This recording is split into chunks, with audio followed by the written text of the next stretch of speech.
एक बेरी नन तो दुकान कह गढ़ाई लिहू दूसरे मना थुनियो सिकड़ बनवाई लिहू।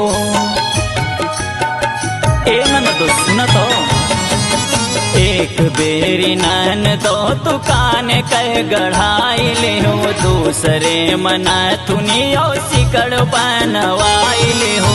तीसरे मांगी रहू हमसे कांगना तीसरे मांगी रहू हमसे कांगना के अब हो बना ललनवा नन दो तोहरे कारना के अब हो बना ललनवा नन दो तोहरे कारना।